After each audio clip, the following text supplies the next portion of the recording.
বিসমিল্লাহ মানে রাহিম। প্রিয় এলাকাবাসী ও প্রিয় দেশবাসী এবং বিদেশে অবস্থানরত প্রিয় ভাই বোনেরা, আসসালামু আলাইকুম। সম্মানিত সুধীয় প্রিয় দেশবাসী, আপনারা দেখতে পাচ্ছেন আমি এখন রয়েছি পাবনা জেলার ঐতিহ্যবাহী কাশীনাথপুর পেঁয়াজ হাট, অর্থাৎ পাবনা জেলার সর্বশ্রেষ্ঠ এবং সর্ববৃহৎ এই পেঁয়াজের হাটটিতে আর পাবনা জেলার আশেপাশের সমস্ত কৃষকেরা এই হাটে পেঁয়াজ নিয়ে আসেন।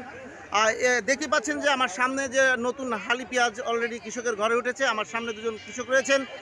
যাই হোক, আজকের যে তাদের আমরা জানবো যে এই যে নতুন যে হালি পেঁয়াজ, যে আসলে তারা কতটুকু এই কৃষি আবাদে পেঁয়াজে লাভবান হচ্ছেন।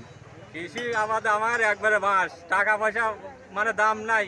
এটা পাটির দাম 1000 টাকা, পেঁয়াজের বেচা লাগে 800 টাকা 700 টাকা, হচ্ছে আর আমার কিচ্ছু হচ্ছে না। তার মানে পেঁয়াজের বাজার এতটাই নিম্নে পড়েছে। সম্মানিত সুধীয় প্রিয় দেশবাসী, বুঝতে পাচ্ছেন যে 500, 700, 800, 1000 টাকায় এই নতুন হালি পেঁয়াজ। বুঝতে পাচ্ছেন যে কৃষকের মাথায় একবারে বাজ পড়ার মতো মনে হচ্ছে যে তারা আসলে তাদের মাথায় বাজ পড়েছে। তাদের যে তারা সর্বোচ্চটা অনেকেই দেখা যাচ্ছে যে ঋণ করে ধার দেনা করে তারা এই পেঁয়াজ লাগিয়েছিল।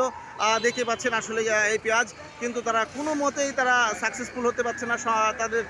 তাদের এখন পুরাটাই লোকসান গুনতে হচ্ছে। আমরা সরকারের কাছে দৃষ্টি আকর্ষণ করছি, কৃষককে বাঁচাতে হবে এবং বাজার যাতে একটা সঠিক সামঞ্জস্যপূর্ণ একটা দাম নির্ধারণ থাকে, আমরা সেটা আপনাদের সরকারের কাছে দৃষ্টি আকর্ষণ করছি।